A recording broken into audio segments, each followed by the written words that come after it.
Alright guys, it's day 9, and today is going to be kind of short and sweet. I want to go over a little bit yesterday of I'm going to go over a little bit today of what we talked about yesterday. So yesterday you started your budget.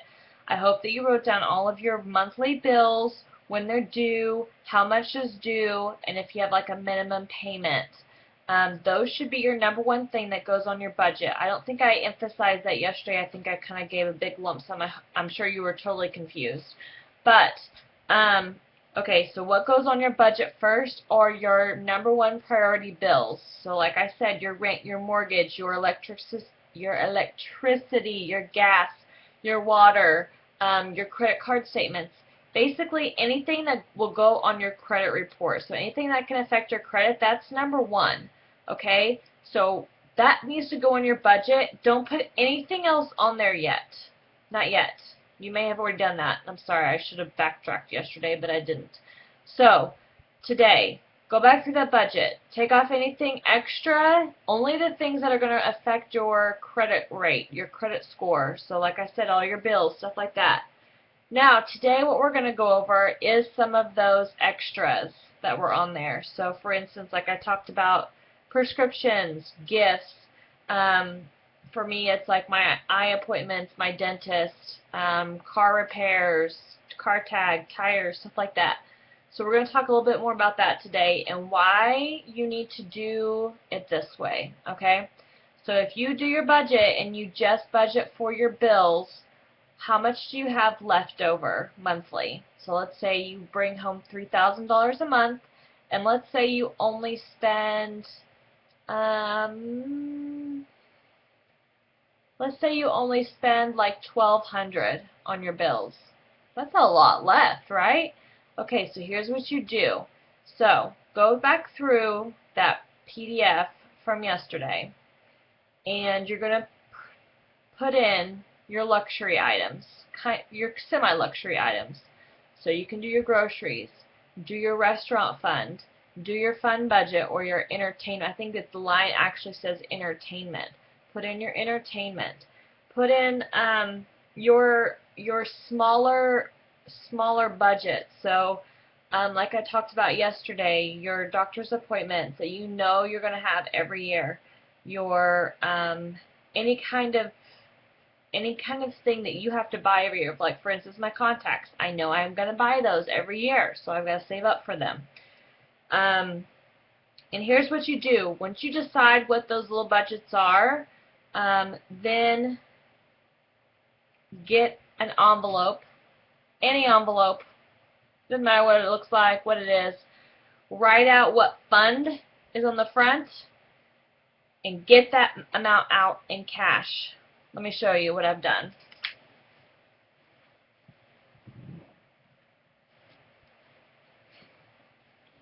So, here are mine. Dentist! Alright, plain envelope, whatever I had on hand, dentist. Every month, I get out $20 in cash and put it in this envelope. And I do not touch it until I go to the dentist. And you might be saying, but I don't like to keep cash around like that at the house. Put it somewhere safe. Because here's what happens when you keep it in your checking account. You're like, well, I know I'm gonna, if I just keep it in there, I know I'm gonna have it. You're gonna look in your checking account one day and be like, oh, where'd all this extra money come from? Oh, yeah, let's go ahead and go out to eat. I must have miscalculated somewhere in the budget, so we got extra money. Then what happens when you get to the dentist? I don't have any money. It's emergency. I guess I should use my credit card. Here's what else can happen, because this is my downfall. I used to just keep my fun money, my fun budget money in my account because I was like, well, I'll just swipe it, I'll just swipe my card. Dave Ramsey says, when you hand over cash for anything, it hurts a little bit. And think about it. If you're wanting to buy something, like let's say you go to the movies. I mean, movies are expensive. I don't know how much it is where you are. Probably more than where I'm at because Tulsa's not that big a town. But Okay, I think to go to the movies, I haven't even been in so long, but I think to go to the movies here, it's about $9.50 for one movie. Okay, so let's say you have a family of 4, and you're going to go see the newest kid movie coming out. That's a lot of money. You're thinking, we got the money in the account. You know, I know we set aside so much money for our fun budget, our family night, or whatever. We'll just use the card, no big deal. You don't feel any pain that way. How many of you do that? I used to be that person. Get it out in cash, because guess what? If you have your hand, well, there's a bunch of ones in here. Let's say these are all 20s, okay?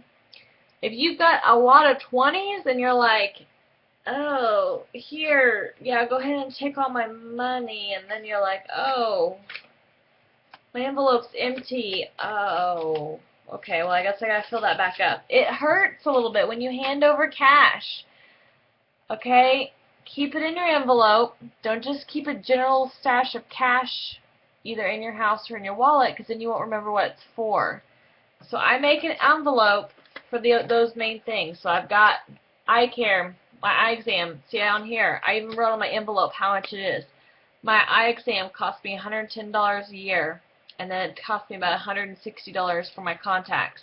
So I know when I go to the eye doctor, I better have that much money in my account, so I'm going to have to spend that much. So I break it down, I take that total, take it by 12 months if your appointment's in a year, and then do that. If your appointment's in 2 months, might be a little more tough to figure it out. I also have one for hair care. Come on, ladies. How many of you go get your hair cut at a salon and also get it dyed or foiled or whatever else you get done? I used to be that person, but I weighed my ego with my bank account, and now I haven't got my hair cut for a really long time, and now I'm really, really contemplating going and getting a boxed hair color, which I'm not against. I used to do all the time. I just haven't in a really long time. Anyways, so that's what this is for. I also have one for my fun budget. I have one for groceries. I have one for entertainment. I have one for toiletries whenever I go when I need like laundry soap or toilet paper or anything like that. Get it out in cash. It's going to hurt more when you have to pay over cash, and that way you're not tempted to use your card, okay? So that is why you need cash, is because you'll forget it's in your account, or it doesn't hurt as much when you actually go to use it, okay? I'm sorry. Okay, so that's what your goal is today. Write down all your little non-emergency funds like we just talked about. Get that money out in cash and make you some little envelopes. You don't have to get the special like Dave Ramsey envelopes that he gives you unless you just want to. That costs you money. Surely you've got some little bitty envelopes sitting around somewhere that you can use, or you can make your own. Get a piece of paper, get some tape. Make a cheap way. Anyways, that's homework for today. Post below your comments and your takeaway. Alright, bye.